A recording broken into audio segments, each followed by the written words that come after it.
नमस्कार, खबर हिमाचल में आपका स्वागत है। जैसे कि आप जानते हैं कि अभी कुछ ही दिनों पहले केंद्र सरकार द्वारा 1 वर्ष का अपना कार्यकाल पूरा किया गया है।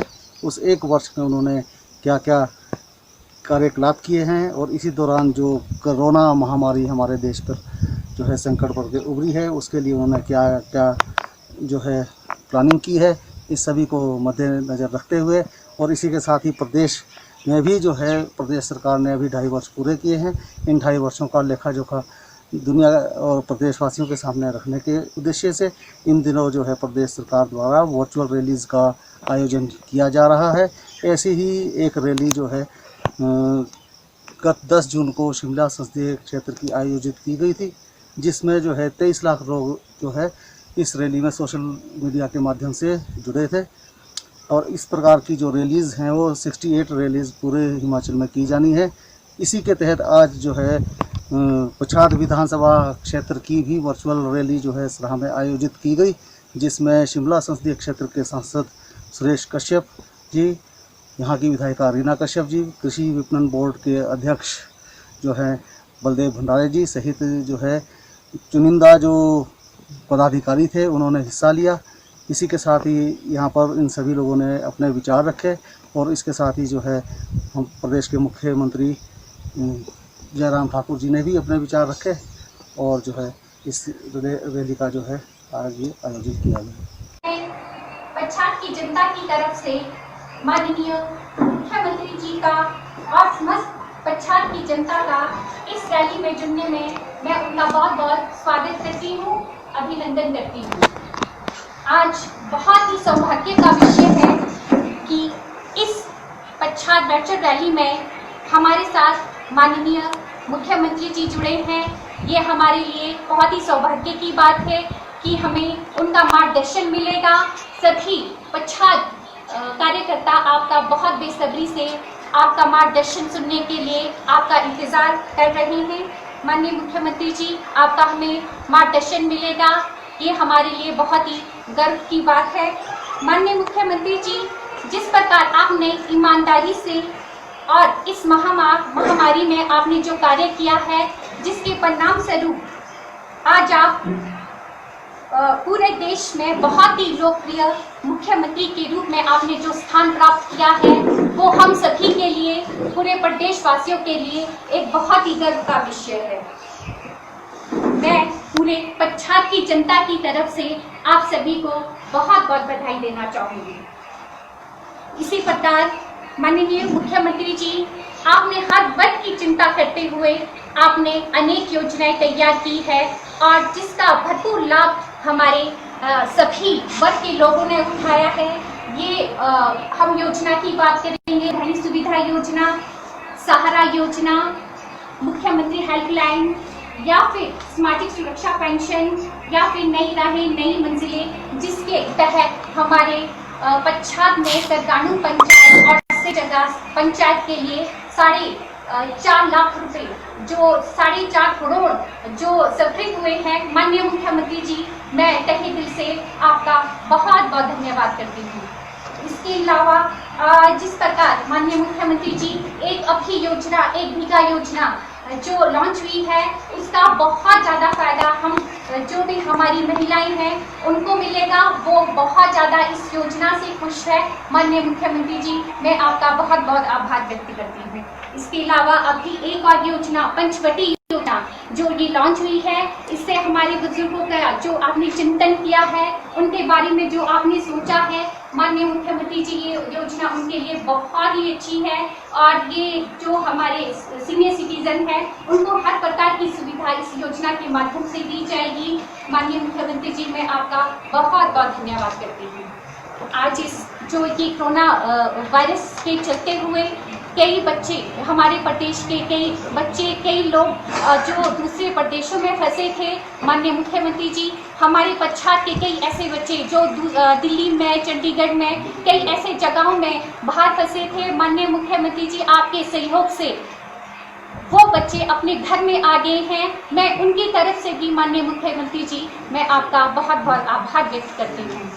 अंत में ज़्यादा न कहते हुए माननीय मुख्यमंत्री जी, मैं इतना ही कहना चाहूँगी कि इस कोरोना महामारी के चलते जो पच्छाद मंडल के कार्यकर्ता है, उन्होंने बहुत ही अपना महत्वपूर्ण योगदान इसमें दिया है। अगर हम सीएम रिलीफ फंड की बात करेंगे, पीएम रिलीफ फंड की बात करेंगे, 11,50,000 की राशि हमने इसमें जमा करवाई है।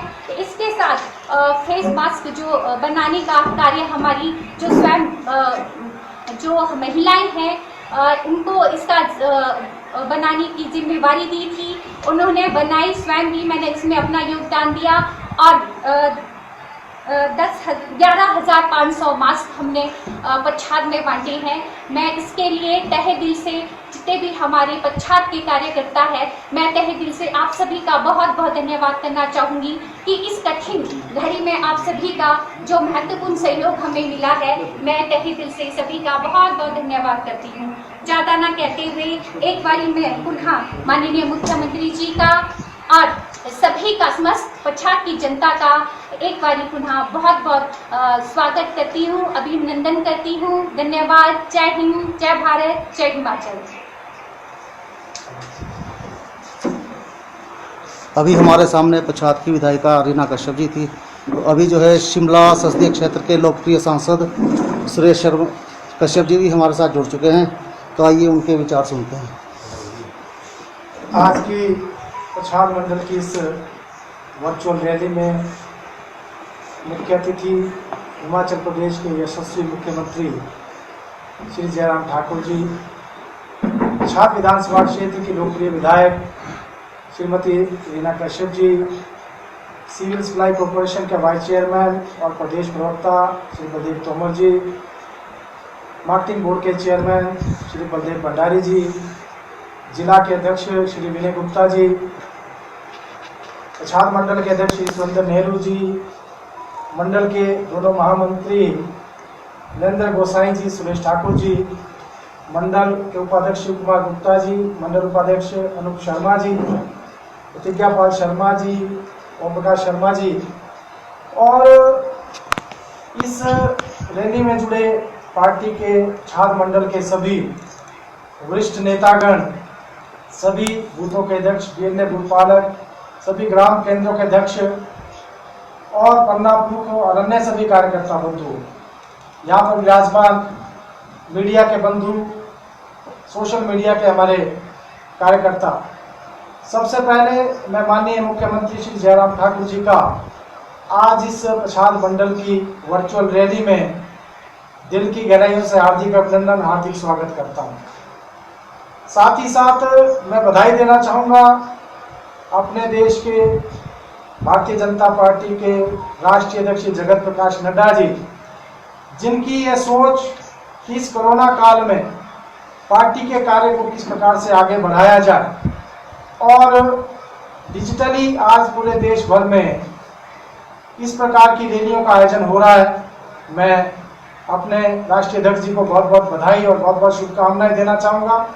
साथ ही साथ मैं माननीय मुख्यमंत्री श्री जयराम ठाकुर जी को भी बहुत बहुत बधाई और बहुत बहुत शुभकामनाएं देना चाहूँगा कि इस प्रकार से चारों की चारों पार्लियामेंट्री में और 68 के 68 विधानसभा क्षेत्रों में और उसके बाद जिला स्तर के ऊपर वर्चुअल रैली के माध्यम से केंद्र सरकार की 1 वर्ष की उपलब्धियां और प्रदेश सरकार की 2.5 वर्ष की उपलब्धियां और पार्टी का जो काम आज प्रदेश से लेकर जिला, मंडल, पन्ना प्रमुख और जो हमारा धरातल पर कार्य करता है उस तक हम टेक्नोलॉजी के माध्यम से अपनी योजनाओं को भेज सकें। इसके साथ साथ जिस प्रकार से कोरोना की महामारी के कारण आज हम लोग नियमित जो हमारे कार्यक्रम थे उनको नहीं कर पा रहे, लेकिन सरकार की उपलब्धियां और सरकार की बहुत सी योजनाओं को धरातल के कार्यकर्ताओं तक पहुंचाना,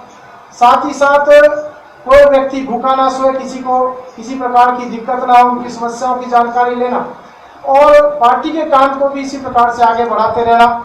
मैं जहाँ प्रदेश संगठन को बधाई दूंगा, माननीय मुख्यमंत्री जयराम ठाकुर जी को भी बहुत बहुत बधाई और बहुत बहुत शुभकामनाएं देना चाहूँगा।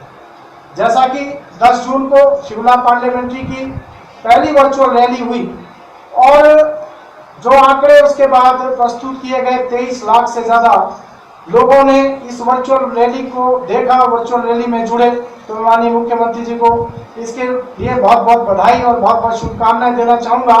और इसी प्रकार से जो मंडलों की जो मेरी जानकारी, आज ये 7वीं रैली है और हमारे सभी कार्यकर्ता उसमें बढ़ चढ़ कर भाग ले रहे हैं, हम सब के लिए खुशी की बात है।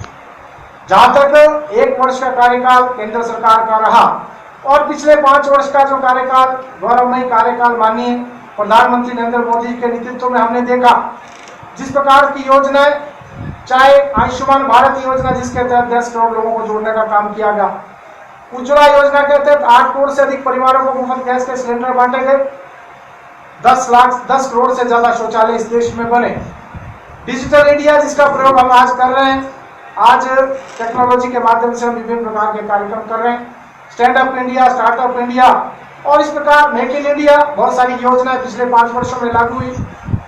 ये पहला हमारा देश दुनिया की उन ताकतों में बना जो कि सर्जिकल स्ट्राइक, एयर स्ट्राइक करने की क्षमता रखते हैं। किसानों के बारे में किसी ने पहली बार सोचा, नरेंद्र मोदी जी ने किसान सम्मान निधि देकर, और इस देश में 1 नेशन 1 टैक्स, और यही नहीं, बहुत सारी जन कल्याणकारी योजनाएं लागू हुई। और अगर हम 1 वर्ष का कार्यकाल की बात करें, धारा 370-35 को समाप्त करना, 3 तलाक को समाप्त करना, सीए इस देश में लेकर आना ताकि जो अल्पसंख्यक हिंदू, सिख, बांग्लादेश, पाकिस्तान और अफगानिस्तान में अल्पसंख्यक के रूप में उनके ऊपर वहां प्रताड़ना हो रही है, हमारे देश की शरण लिए हैं, इनको यहाँ की नागरिकता देना, राम मंदिर का रास्ता प्रशस्त करना और अयोध्या में राम मंदिर का पुनः निर्माण वहां पर हो सके और बिना किसी रुकावट के आगे इस काम को बढ़ाया जा सके, इस देश में सीडीएस की नियुक्ति करना और अनेकों ऐसे काम हुए। और अगर हम कोरोना महामारी की बात करें, 20 लाख करोड़ से अधिक आर्थिक पैकेज इस देश के किसानों को, इस देश के व्यापारियों को, व्यवसायियों को, इस देश के उद्यमी को और प्रवासी मजदूरों को ऐसा पैकेज दिया गया जिससे कि यहाँ पर दोबारा से उद्योगों को और तेज गति से मिल सके। केंद्र सरकार ने बहुत अच्छे से कोरोना की लड़ाई को लड़ा। और अगर हम प्रदेश की बात करें, माननीय मुख्यमंत्री जी, आपने जिस प्रकार से इस लड़ाई को लड़ते हुए फ्रंट से इस लड़ाई को लड़ा, जो हमारे बहुत सारे स्टूडेंट्स बाहर फंसे थे उनको वापस अपने प्रदेश में लाना, विदेशों में जो हमारे लोग फंसे थे उनको वापस लाना, लगभग 2 लाख के करीब लोगों को आपने इस महामारी के दौरान वापस प्रदेश में लाया। और यही नहीं है, जो कोरोना के लिए आवश्यक वस्तुएं हैं, हमारे कोरोना वॉरियर्स हैं, हमारे डॉक्टर्स हैं, हमारा पैरामेडिकल्स हैं, उनके लिए चाहे पीपी किट की बात है, चाहे मास्क की बात है या दूसरे जो भी सुविधाओं की आवश्यकता है, उसको आपने इस प्रदेश की कोरोना वॉरियर्स और डॉक्टर्स को और दूसरे लोगों को मुहैया करवाया। यही नहीं है, यहाँ पर आर्थिक दृष्टि से, क्योंकि कोरोना के कारण हमारे जो उद्योग धंधे बंद हो गए थे, पुनः हमारा प्रदेश आर्थिक रूप से आगे बढ़ सके, यहाँ उद्योगों को पुनः शुरू किया। हमारे मनरेगा की तर्ज पर, क्योंकि गांव में जो हमारे ग्रामीण क्षेत्र उसमें मनरेगा है, लेकिन शहरी क्षेत्रों में लोगों को रोजगार मिल सके, उसके लिए मुख्यमंत्री रोजगार योजना शहरी क्षेत्र के भी लागू की। और यही नहीं है, बहुत सारे काम हमारे, चाहे वो विधवा पेंशन या अपंग पेंशन है, उनको उसकी किस्त जो है एडवांस में मिल सके। हमारी जो आंगनवाड़ी वर्कर्स हैं उनको आपने सहायता की। हमारे जो किसान हैं, किसान सम्मान निधि, उसके तहत हमारे हिमाचल प्रदेश के लोगों को भी उसका फायदा मिल सके। यही नहीं है, मजदूरों के खातों में आपने पैसा डाला और इस प्रदेश के लोगों को किसी प्रकार से कोरोना के समय में दिक्कत ना आए, और इसी कारण आपको बेस्ट परफॉर्मेंस के लिए जो है अवार्ड भी मिला। मैं आपको इसके लिए बहुत बहुत बधाई देना चाहूँगा। आज पूरे देश भर में इसकी प्रशंसा हो रही, जिस प्रकार से आपने कोरोना की लड़ाई को लड़ा। आज हमें इस बात की खुशी है कि आपके नेतृत्व में हिमाचल प्रदेश में कोरोना पूरी तरह से नियंत्रण में है। एक बार हम मात्र 1 केस पर आ गए थे, लेकिन उसके बाद क्योंकि बहुत सारे हमारे जो बच्चे और दूसरे लोग बाहर फंसे थे, मानवीय दृष्टिकोण को अपनाते हुए आपने उन लोगों को हमारे प्रदेश में वापसी की, जो कि बहुत ही अच्छा निर्णय था। उसके बाद थोड़ी संख्या बढ़ी है, लेकिन इसके बावजूद आपने बहुत अच्छे ढंग से कोरोना को नियंत्रित किया है। मैं आपको बधाई देना चाहूँगा। और आज इस टेक्नोलॉजी के माध्यम से जिस प्रकार से पूरे प्रदेश की जनता के साथ आप जुड़ रहे हैं, हर एक मंडल के साथ आप जुड़ रहे हैं, हर विधानसभा क्षेत्र के साथ आप जुड़ रहे हैं, हर कार्यकर्ता भी जो है आप जो उनके साथ जुड़ रहे हैं, और जिस प्रकार से सभी कार्यकर्ता भी आज अपना सहयोग प्रदेश सरकार को दे रहे हैं, मैं आपको इसके लिए बधाई देना चाहूँगा। आज आपने पछाड़ को ये रैली के लिए समय दिया, इसके लिए भी मैं आपका आभारी हूँ। यही नहीं है, पिछला जो 2.5 वर्ष का कार्यकाल रहा, बहुत सारे काम आपने पछाड़ विधानसभा क्षेत्र के लिए किए, क्योंकि अब रीना कश्यप जी यहाँ का प्रतिनिधित्व कर रही है। मैं आपसे आग्रह करना चाहूंगा, आपने जो बहुत सारी घोषणाएं पछाड़ विधानसभा क्षेत्र के लिए की हैं, उसमें से अधिकतर पूरी हो गई है, थोड़ी बहुत रहेगा, उनको भी आप यथासंभव आने वाले समय में पूरा करेंगे। और पछाड़ विधानसभा क्षेत्र के लिए लगातार इसी प्रकार से आपका आशीर्वाद मिलता रहे, ऐसा मैं आपसे आग्रह करते हुए अपने विषय और वाणी को यही विराम देना चाहूंगा। माननीय मुख्यमंत्री जी, आपका बहुत बहुत धन्यवाद। जय हिंद, जय हिमाचल, जय श्री राम। एक बार मुझे विचित्र लगता है, ऐसी परिस्थिति में कुछ लोग ऐसे हैं जो पहली बार विधानसभा में आए और विधानसभा में पहुंचने के बाद अपने बापू का भी, अपने बुजुर्ग का अनुभव भी, वो भी अपने साथ ही गिन रहे हैं।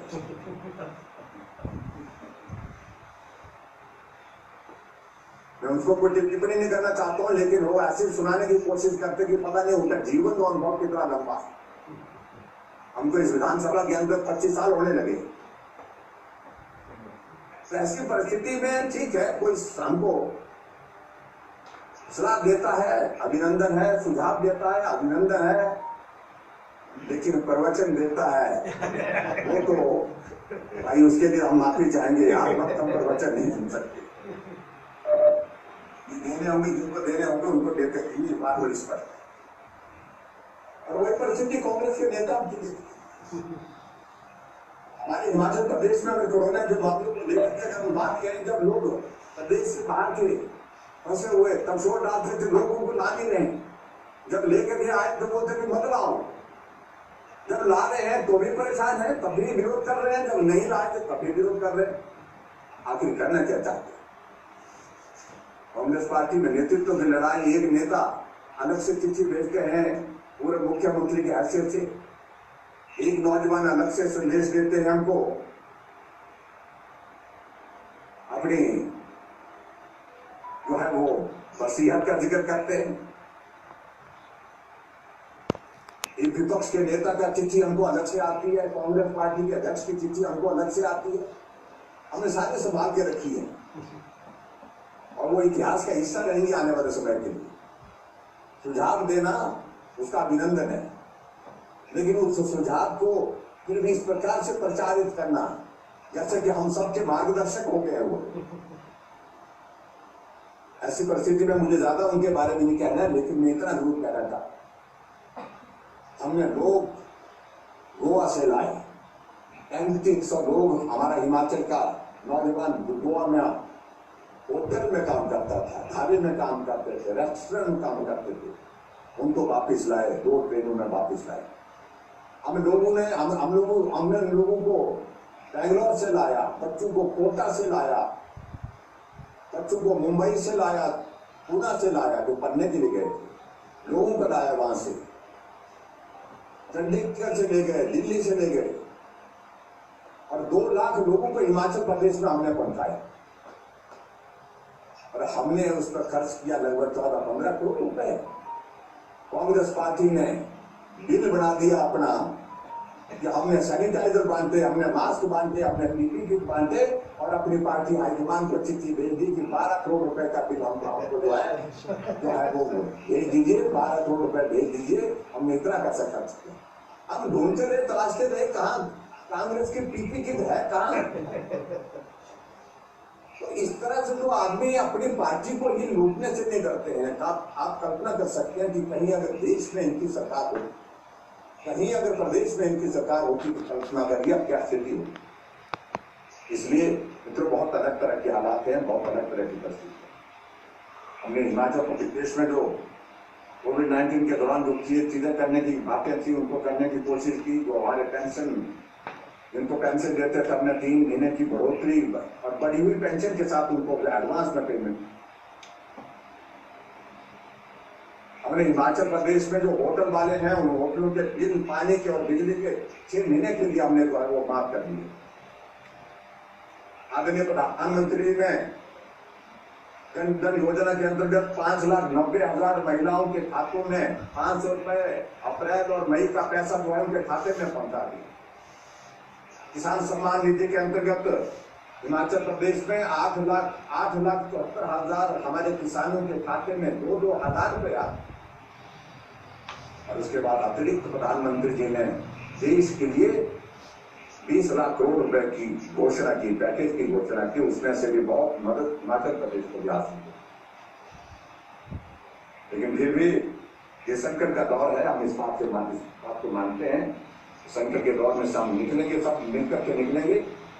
मेरा आप सबसे निवेदन है कि मिलकर के सब लोग काम करें और सात विधानसभा क्षेत्र के विकास में जितनी भी जहां भी जो योजना है आपकी प्रमुख रूप से उन योजनाओं को पूरा करने के लिए सरकार की ओर से जो भी धन की व्यवस्था होगी उसको भी पूरा करने की कोशिश करेंगे। हालांकि संगीत वक्त है, का वक्त है, लेकिन उसके बाद जो आपने पहले हमारे पिछाड़ विधानसभा क्षेत्र को तोहफे दिए हैं उसके लिए भी आपका धन्यवाद करता हूँ। आज जो आपने पिछाड़ की जनता का मार्गदर्शन किया इसके लिए भी मैं आपका बहुत बहुत धन्यवाद करता हूँ। बहुत बहुत धन्यवाद। जय हिंद।